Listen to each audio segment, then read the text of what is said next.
Bum, bum, bum, bum, bum, Iran. Bum, bum, bum, bum, bum, Iran.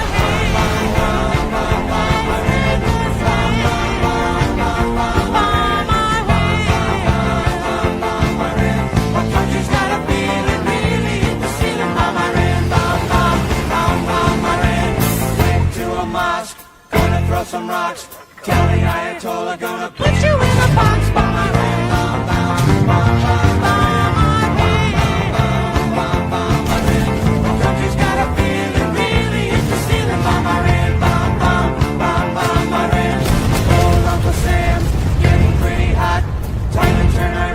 Into a parking lot by my red bum, bum, bum, bum, bum, the country's got a feeling, really.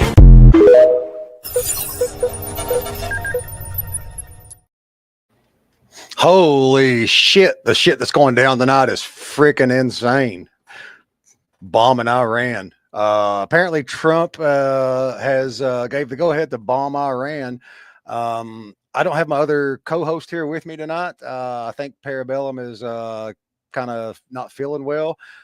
Let's give some prayers out to him. Hope he feels a little bit better shortly and maybe is able to join us. If not, no big deal. But peace out, or not peace out, but God bless and hope you feel better. I think Big Country is probably going to join us tonight. We had talked a little bit here in text a few minutes ago, so we'll see how that goes. But anyway, this whole thing with Iran and Trump putting out the bunker buster bombs on Iran. Wow. Awesome.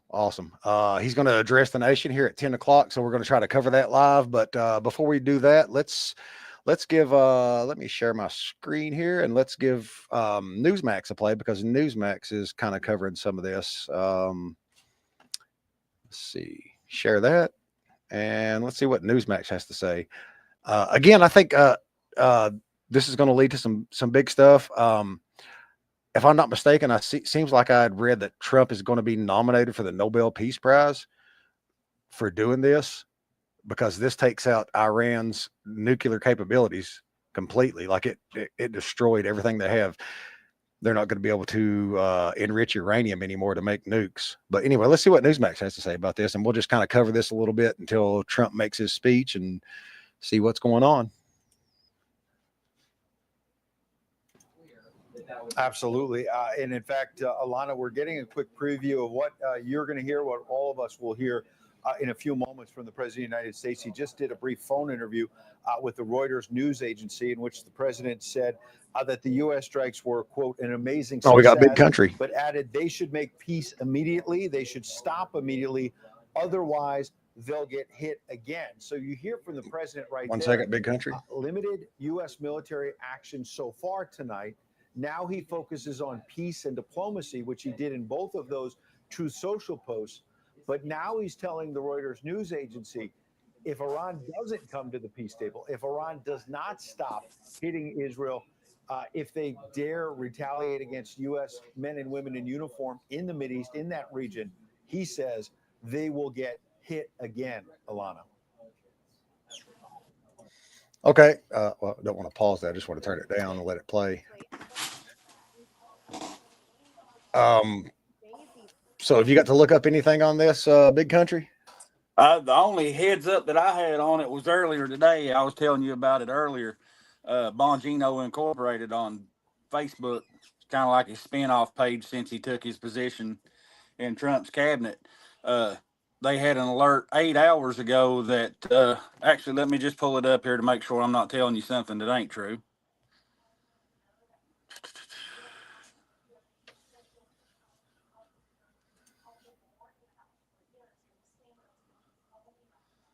Just a second. Yeah, okay. 8 hours ago, breaking. 6 U.S. B-2 stealth bombers head west across the Pacific amidst Iran crisis. Things are happening. I should say so. Yeah, indeed. Things are happening. Shit is like hitting the fan right now. And the Democrats are in full panic mode. Like they're calling this unconstitutional. Oh, absolutely. I wouldn't expect anything less. Yep. Gunther, let me share my X account here. Gunther Eagleman had put this over on X and posted it. It was a little article, kind of gives a little bit of how this kind of went down. So let's give it a play. Fox News alert. I just spoke to the President of the United States. I have some new information and breaking details to share about tonight's what is historic air campaign. Now, tonight, Iran's nuclear ambitions, they are officially dead. It appears the United States just completely obliterated Iran's top secret Fordow nuclear facility with 6 huge bunker buster bombs. It was originally speculated that you would only need 2. It turns out they used 5 to 6 dropped from America's stealth B-2 bombers. And that's not all. 2 other major Iranian nuclear sites, Natanz and Esfahan, were wiped out with 30 Tomahawk missiles launched by American submarines some 400 miles away. Everyone is out of harm's way for now. That does not mean that American assets in the region are not at risk. And we are monitoring the Iranian response or potential response all throughout the night. So he had put that out from Fox News, kind of gave a little breakdown of what was going on. But I've got Newsmax pulled up here. We can kind of follow it a little bit, and well, I don't understand why my mouse does that. Anyway, we can kind of follow this a little bit until Trump gets into his address, and Trump's going to address the nation at 10 o'clock, if I'm not mistaken, and I'm sure Newsmax and every other news outlet's going to cover it. But again, the Democrats are calling this unconstitutional. I don't think so.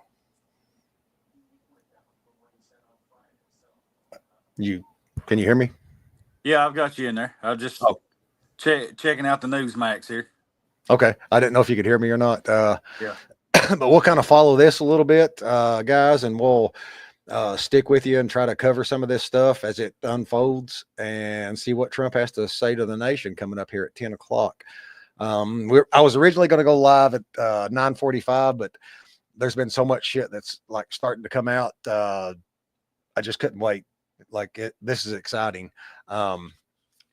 This made me think a whole lot of, you know me, I'm a Q guy. And one of the things that it really made me think of with the Q drops was, let me find, I think we had that on last night's show.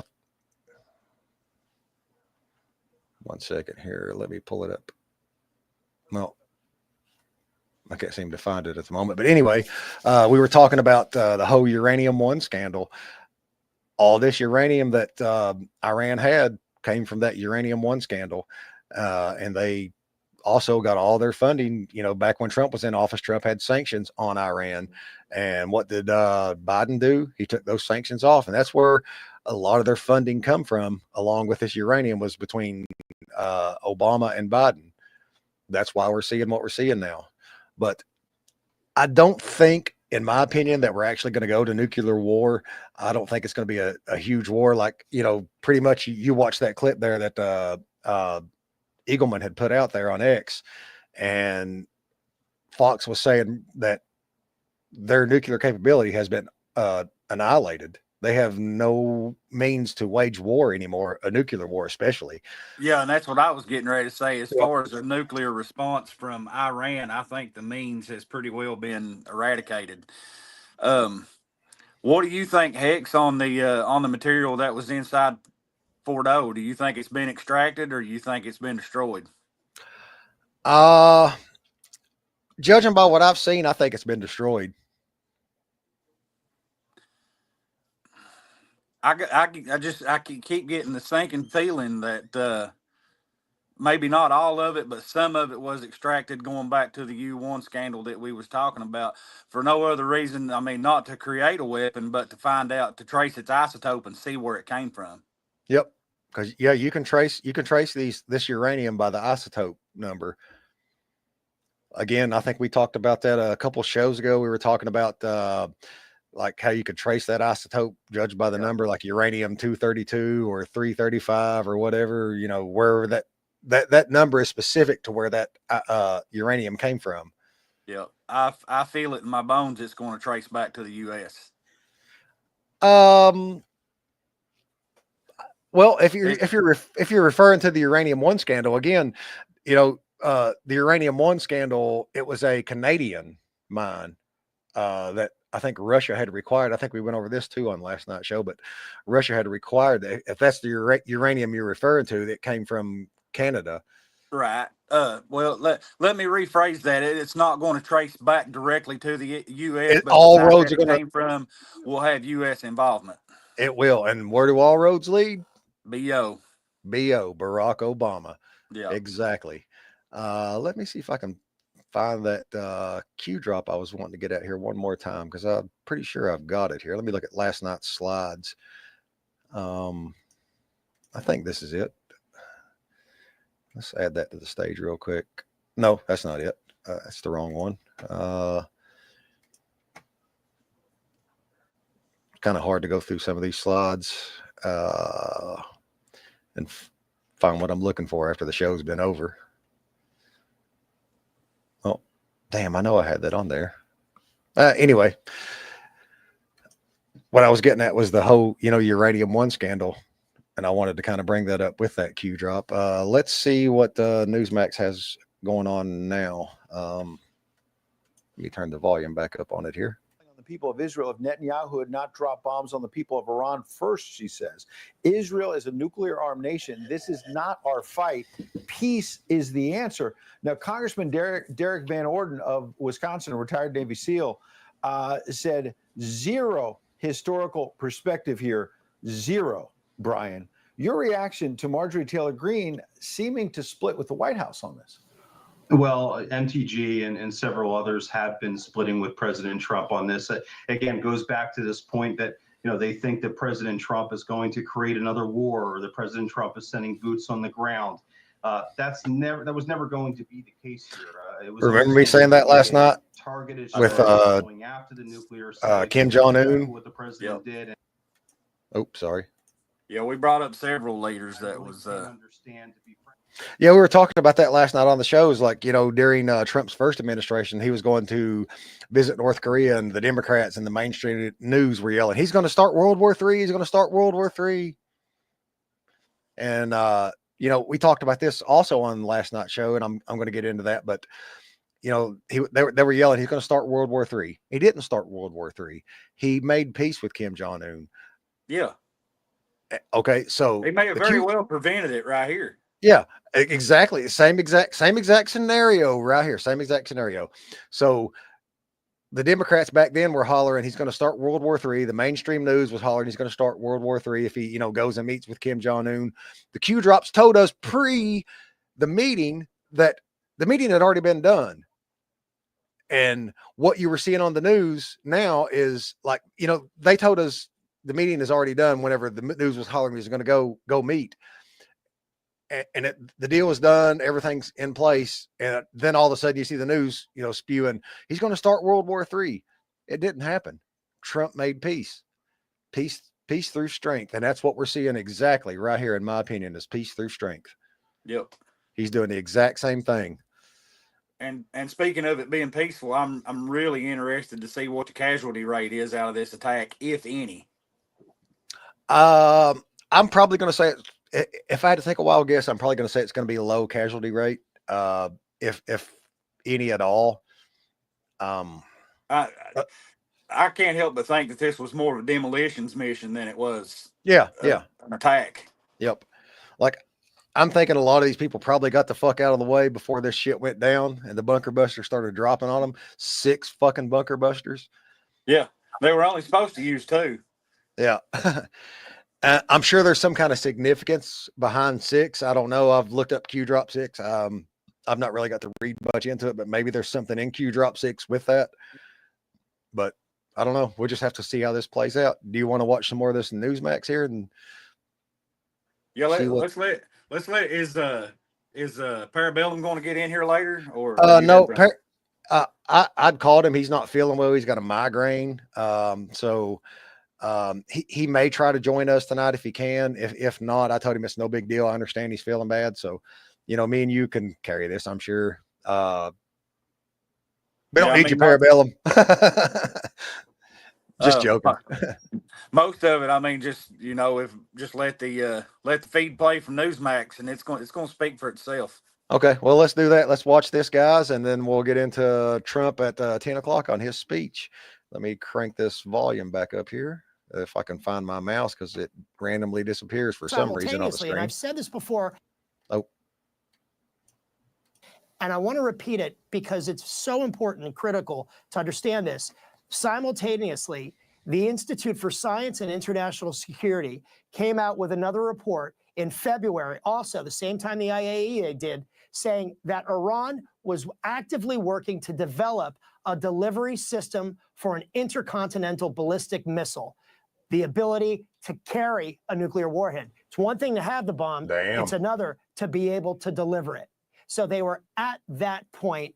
This was fast-tracked. The trajectory was very clear that it went in this direction. And again, President Trump has not only warned Iran, as has Israel and Israeli Prime Minister Benjamin Netanyahu in more than 20 years, but the president gave Iran the opportunity to choose peace. But the Ayatollah Khamenei rejected it over and over, and then came back with bluster and the typical rhetoric that we'll fight back and we'll destroy you and all this stuff. The president, to his credit, offered we talked them a about that lifeline, but last this night is where too. we're at. It's an extraordinary. They had the opportunity to take this deal, and they didn't. And the Q drop say no deals. All deals are off. Will ultimately lead to peace in that region, with Syria, with Saudi Arabia joining the Abraham Accords, maybe Lebanon putting more pressure on Iran, and possibly ultimately cultivating within the country, not by the United States, but by within the own Iranian people, to change the course and the direction of that country. And if that leads to peace in the Middle East region, then I think President Trump absolutely should win a Nobel Peace Prize. But one final point. Hell yeah. An Iran that is not a nuclear threat, and an IRGC that is degraded or destroyed, I think makes the world a much safer place. Absolutely. It seems like a much safer place, a historic night. John Huddy, our senior correspondent, capturing that. And I want to set up our next interview with this. The opposite of what John is reporting, and John's reporting the truth there about how monumental this is. Hakeem Jeffries, the House Democrat leader, has just put out a statement saying, quote, Donald Trump promised to bring peace to the Mideast. He has failed to deliver on that promise. The risk of war has now dramatically increased, and I pray for the safety of our troops. President Trump misled the country about his intentions, the Democrat leader in the House says, failed to seek congressional authorization for the use of military force, and risks now American entanglement in a potentially disastrous war in the Middle East. Those are the words of the House Democrat leader, Hakeem Jeffries, which seems to not really be tethered to reality in terms of what President Trump has said and done. But let's get the reaction now from a top Republican congressman from the great state Commonwealth of Virginia, John McGuire. He's a member of the Armed Services Committee. Congressman McGuire, it's so great to have you tonight. I want to get your reaction to what we're seeing, because you heard the words of the House Democrat leader, Hakeem Jeffries, who's basically saying that President Trump has misled the country and this is a disastrous operation. Your reaction? Oh, my reaction is, first of all, I'm praying for our service members. I'm so glad that they were able to conduct a very serious, very important mission and get home safely. I think the Democrats, they don't have a message. They're just pulling at straws. If President Trump cured cancer, they would say, what's wrong with cancer? But what I would say is that future generations of Americans are going to live in a world without a nuclear Iran. I mean, this is a very pivotal moment in history. And President Trump, I know it was a tough decision, but he's been very consistent since his first presidency. They cannot have a nuclear weapon. He's promises made, promises kept. And I certainly support the effort. Yep. What do you want to hear from the commander in chief? We're going to hear right here live on Newsmax just a few moments from now, about 11 minutes or so. You see a live look there at the White House, as well as a live look in the Mideast as well, Congressman. Your sense, what would you like to hear from the commander in chief in terms of what comes next, sir? Well, what comes next is hopefully President Trump is going to talk about, they give him another chance to come to the table. He's given them 60 days and they would listen, they would not come to the table. And so they forced his hand, and he's a peace through strength president. And so I think he's going to reassure the Americans that we are going to continue negotiating if we can, but if not, we are going to protect the American people at home and abroad. Speaking of protecting the American people at home and abroad, let's start with abroad. As a key member of the House Armed Services Committee, what do you think is happening tonight at the Pentagon in terms of making sure our men and women in uniform in the region, as well as other Americans who I know now our U.S. Ambassador to Israel, Mike Huckabee, is trying to facilitate the evacuation of various Americans from Israel, given the possibility of retaliation from Iran. We know their military is depleted, but they still have the terror There it is. proxies and other dangerous forces. Your sense first abroad about what needs to be done to protect American assets and American people. Well, they need to stay vigilant. We have about 40,000 troops in CENTCOM, that's the Middle East. And, you know, we basically, we're the best military in the world. And obviously working with our allies, we need to be vigilant and be prepared and keep everyone safe. What about at home, sir? Because we've heard about 40,000 these sleeper cells 40,000-foot that view. Iran could activate. We don't want to alarm anyone or overstate it.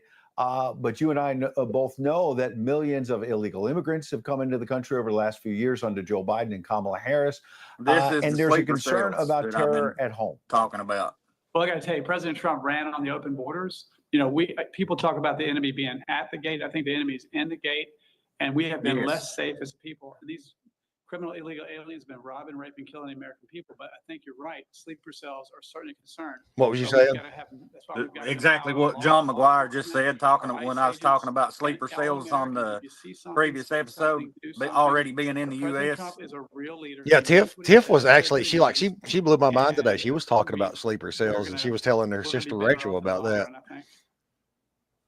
Absolutely. We're looking live at Tel Aviv tonight, in addition to the White House, and it's quiet there, the skies over Israel, at least for now. The calm before the What's storm. your sense of, Yep. about how depleted the Iranian military may or may not be?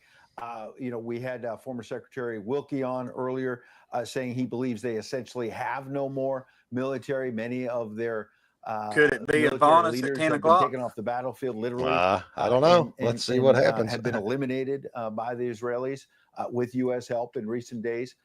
And we've also heard that they may be running out of ballistic missiles. Without getting into anything classified, from where you sit on the House Armed Services Committee, what's your sense about Iran's ability to retaliate tonight and in the days ahead?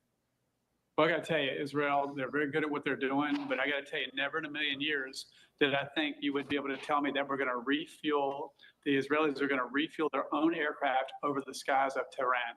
I mean, that is a major change. They have air superiority. Of course, the Israelis and the American military, they're very serious. Even if it looks like they're down and their magazine depth is low, we're going to take all precautions. And we've got like the prowlers out there, the electronic jamming aircraft in case there are missile attacks. But to see them refueling their airplanes over Tehran just tells you everything you need to know. Absolutely. What do you think is the prospect for peace? I'm going to let this play a second. I'll be President right Trump, back. Yeah, go ahead. made clear in both of his Truth Social posts, honoring the military, and rightly so, and talking about this limited U.S. military action. But in both Truth Social posts, as he revealed to the world what the U.S. military had just done, I saw him use the word peace, sir. I saw him say it's time for Iran to end the war.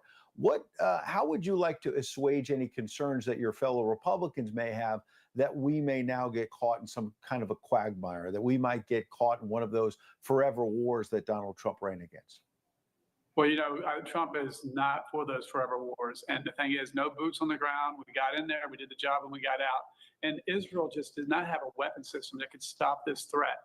And so the world, I mean, basically, President Trump and his administration just made the world safer. But something to think about, look at the surrounding countries.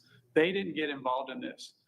They didn't come to Iran's help. I don't think they like Iran and that terror either. And so the world is safer.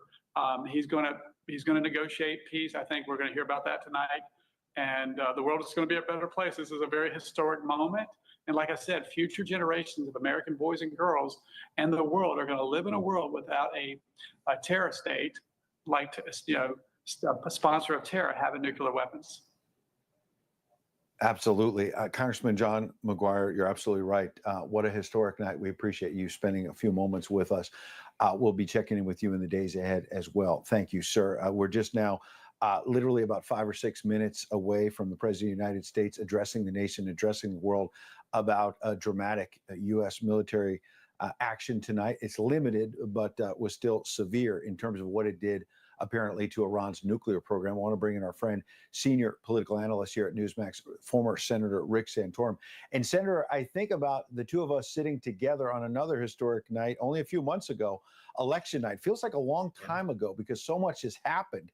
And to think if Joe Biden and Kamala Harris, if either of them were still in power, and in the case of the last election, if Kamala Harris had been elected, we'd be seeing a much different Mideast tonight. Instead, we have President Trump. Yeah, in I that agree Oval with him Office 100% on that. and We would be. authorizing this limited U.S. military strike Oh yeah. that may literally change the world, sir.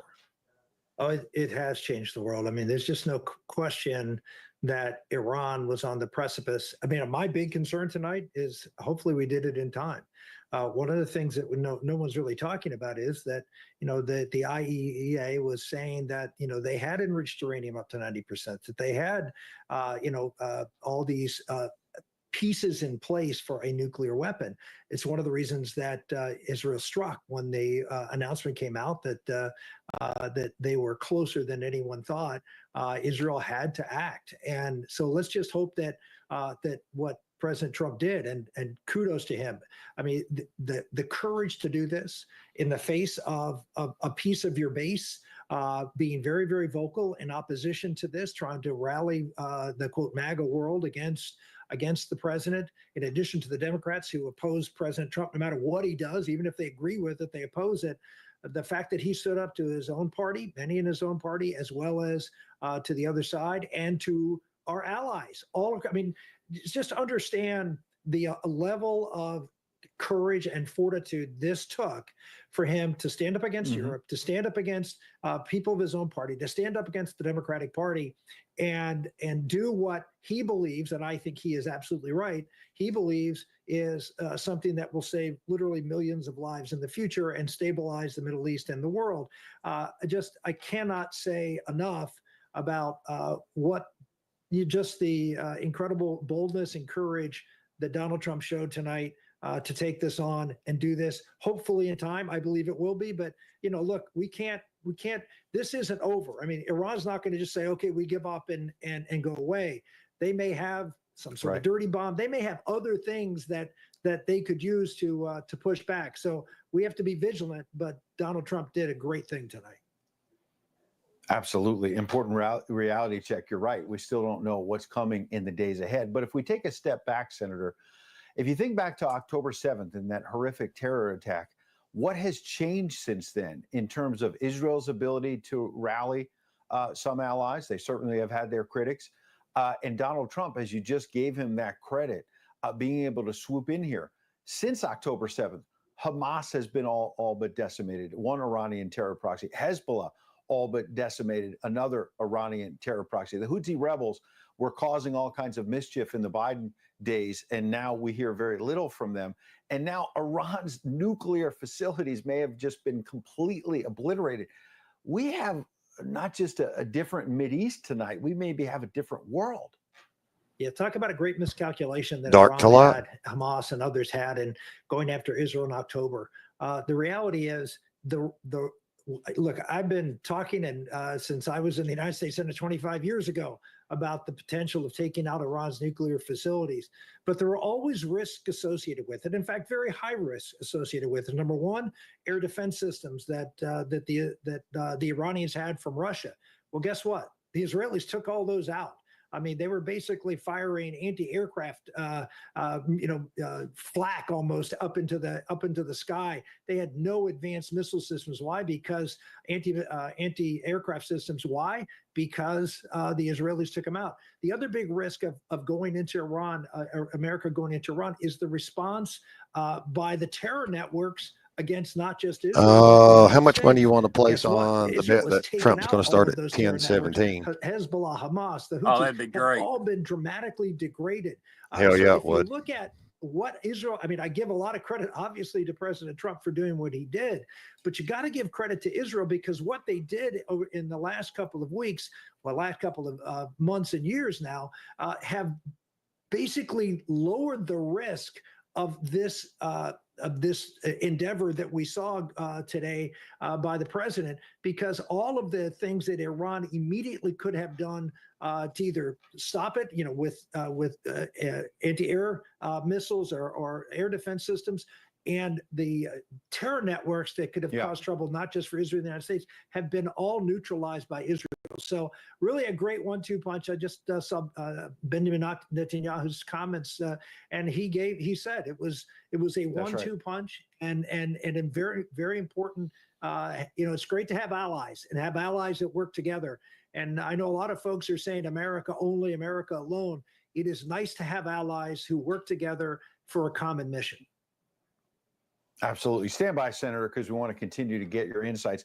We see now a live look at the cross hall there inside the White House with that red carpet. The President of the United States will be walking to that podium. We're expecting the Vice President, maybe the Defense Secretary, and other top officials joining him. He's expected to be the only person to speak. So as soon as we see him, if you're just joining us, this is Newsmax and Newsmax 2's live coverage. Here we go. Of the President of the United States ordering limited military action tonight to take out Iran's nuclear facilities. A historic night. Let's listen to the President. 10:02. Let's see if there's anything in the queues on that. Thank you very much. A short time ago, the U.S. military carried out massive precision strikes on the 3 key nuclear facilities in the Iranian regime: Fordow, Natanz, and Esfahan. Everybody heard those names for years as they built this horribly destructive enterprise. Our objective was the destruction of Iran's nuclear enrichment capacity and a stop to the nuclear threat posed by the world's #1 state sponsor of terror. Tonight, I can report to the world that the strikes were a spectacular military success. Iran's key nuclear enrichment facilities have been completely and totally obliterated. Iran, the bully of the Middle East, must now make peace. If they do not, future attacks will be far greater and a lot easier. For 40 years, Iran has been saying death to America, death to Israel. They have been killing our people, blowing off their arms, blowing off their legs with roadside bombs. That was their specialty. We lost over 1,000 people, and hundreds of thousands throughout the Middle East and around the world have died as a direct result of their hate. In particular, so many were killed by their general, Qasem Soleimani. I decided a long time ago that I would not let this happen. It will not continue. I want to thank and congratulate Prime Minister Bibi Netanyahu. We worked as a team like perhaps no team has ever worked before. And we've gone a long way to erasing this horrible threat to Israel. I want to thank the Israeli military for the wonderful job they've done. And most importantly, I want to congratulate the great American patriots who flew those magnificent machines tonight, and all of the United States military on an operation the likes of which the world has not seen in many, many decades. Hopefully, we will no longer need their services in this capacity. I hope that's so. I also want to congratulate the chairman of the Joint Chiefs of Staff, General Dan Raisin-Kane, spectacular general, and all of the brilliant military minds involved in this attack. With all of that being said, this cannot continue. There will be either peace or there will be tragedy for Iran far greater than we have witnessed over the last 8 days. Remember, there are many targets left. Tonight's was the most difficult of them all, by far, and perhaps the most lethal. But if peace does not come quickly, we will go after those other targets with precision, speed, and skill. Most of them can be taken out in a matter of minutes. There's no military in the world that could have done what we did tonight, not even close. There has never been a military that could do what took place just a little while ago. Tomorrow, General Kane, Secretary of Defense, Pete Hegseth will have a press conference at 8 a.m. at the Pentagon. And I want to just thank everybody, and in particular, God. I want to just say we love you, God, and we love our great military. Protect them. God bless Amen. the Middle East. God bless Israel, and God bless America. Thank you very much. Thank you. All right. The President of the United States ending. We love you, God. We love the Mideast. And Well, we love America. Like, wow. Historic night here on Newsmax, you saw the president with the Vice He had touched on a President, couple Defense Q Secretary things there. Marco Rubio, and his Defense Secretary One Pete of them, Hegseth let me see if I has been can announcing that Secretary Hegseth pull will that have a up news here real conference quick. early tomorrow morning, to give us some more detail, flesh out exactly what happened. But what I don't know if is this connects or not. I'm just kind of like throwing this out there. was covered a lot Let of me remove that presidential from addresses. stage real quick.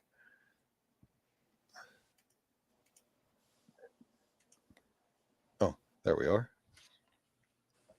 So this started at 10:02, and I've got Q 10:02 pulled up here. Let me share my screen and add that to the stage. Anything in that you think possibly connects with the start time? Because it's 10:02. Again, you got military time, so Right. 10 would be 22:02. Panic in DC, breakdown or blackmail. Like, I don't know if there's something in that possibly connects. Me myself, I'm not seeing anything in particular, but maybe I'm missing something. Just thought that was interesting, though. You know, kind of thing to toss out there. But the other thing that Trump was talking about was General Kane, and he had a speech, and I think I've got it here. Let me find it. I think I've got it on my Rumble page. I think I'd recorded it. Yeah, here it is. This is the defeat of ISIS, and he's talking about General Kane. I just wanted to play this real quick. Let me get through these ads, and then I'll share my screen. To 70% off the Baldy Pro by Grooming. This head shape. There's always two ads.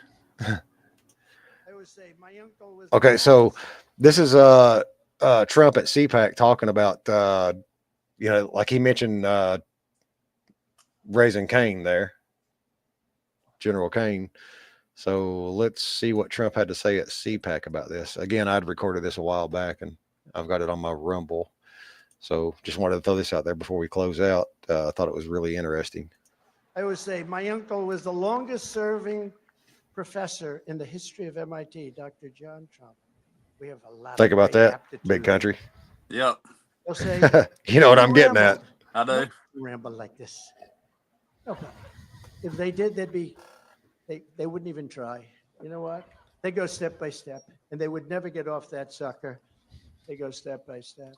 But what happens, and it's very interesting, we get on the plane, we get off now, where I've just learned that I should not give myself the Congressional Medal of Honor. My people are saying, can you believe he asked that question? But we get off the plane, and I'm walking down, I'm going down this big ramp. I took the high stair, you know, I don't like the children. We call it the Childers. I never had a problem with it, but I'm walking down, and I'm looking down, and I see these central casting people. A general, another general, a colonel, a staff sergeant, could be in any movie. These guys, it's like perfect. They're like perfect You see what he's individuals. pointing at there, right? If I were casting a movie on the military, I would pick these guys. Central There's nobody casting you could movie. hire Yeah. in Hollywood that looks like this. So I walked down, and this is where I met General Raising Kane. And what's your name, General? What's your name? And he gave me his name. What's your name, Sergeant? Yes, sir. And I love you, sir. I think you're great, sir. I'll kill for you, sir. Then he puts on a Make America Great Again hat. You're not allowed to do that, but they did it. I remember I went into the hangar, and there were hundreds of troops. And they're not supposed to do this, but they all put on the Make America Great Again hat. Right? Not supposed to do it. I said, you're not supposed to do that. You know that. They said, it's okay, sir. We don't care. We don't. I And love met it. these people, and I said, So what do you think, General Sir? Would you like to rest up? See, this is before Biden. See, if I had Biden, I'd say, I'm not Biden, but we didn't know how bad he would be because we had been testing Yeah, we him. did. Sir, I said, he said, would you like to rest up for a little while? Then we'll have a meeting. We're all set. And this place is like all bunkers. No windows, no nothing. It's all bunkers, real stark, but beautiful in a certain way. Billions and billions of dollars it cost many years ago. And I said, no, I'm okay, General. Let's get the business. He was probably surprised. So we started. I say, so General Mattis and all these guys that tell me back in Washington that it'll take 4 or 5 years to defeat ISIS. Why? Sir, it's not true, sir. It's not true. I said, what's not true? We can do it very quickly. How quickly? 4 weeks, sir. Wait a minute. I was told 4 years. Okay, so like what he said there with General Kane saying that he could defeat ISIS in 4 weeks, and just think about what we just seen with this. And he was talking about General Kane and how General Kane came through on this. So keep that in mind as we watch this. 4 years, and you might not be able to. Sir, we can have it done in 4 weeks. Why? How? What were they doing? Sir, it's our job as a soldier. When they come in from Washington, they're a higher rank. We respect them.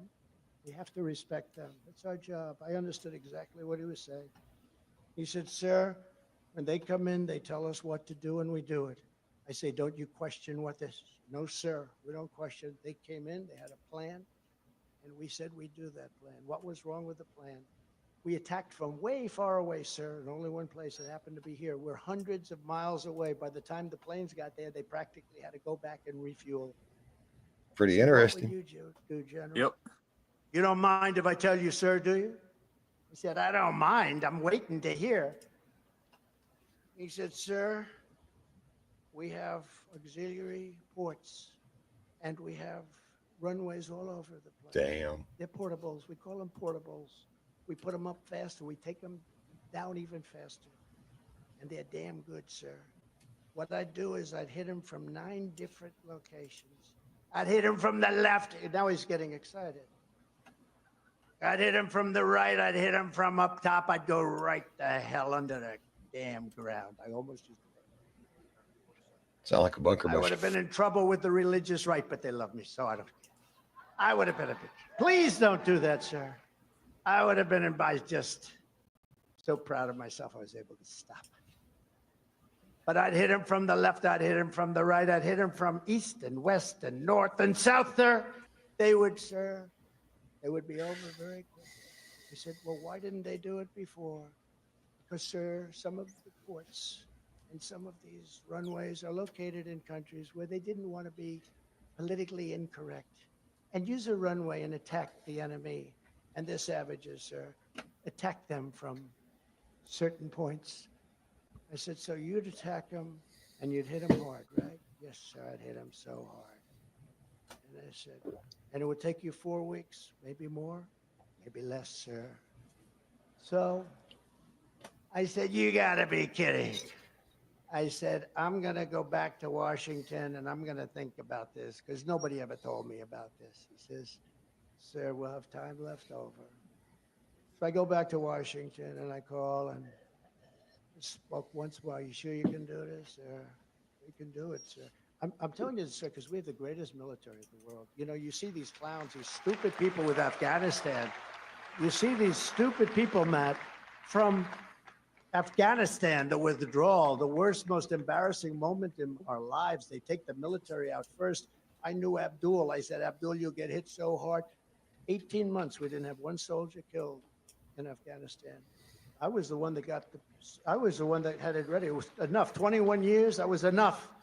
It was ridiculous, but I would have never let Bagram go because Bagram is 1 hour away from where China makes their nuclear weapons. And they let it go. They left it in the dark of night. They left the dogs behind. And they left the lights on.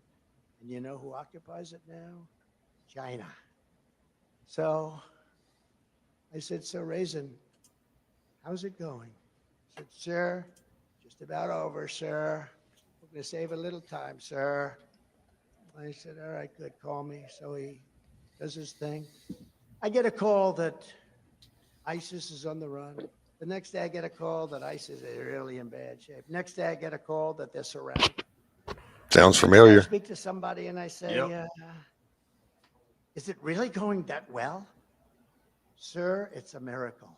It's not a miracle. It's our military. It's our great military with people that know what the hell they're doing. Again, it sounds really familiar.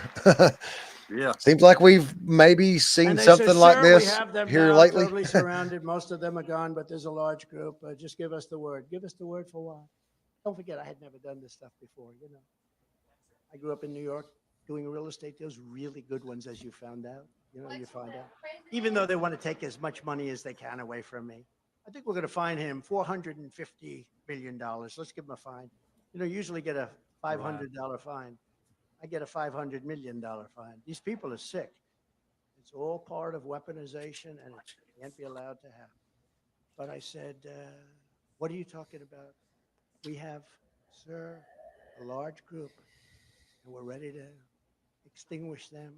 We're ready to send them to hell.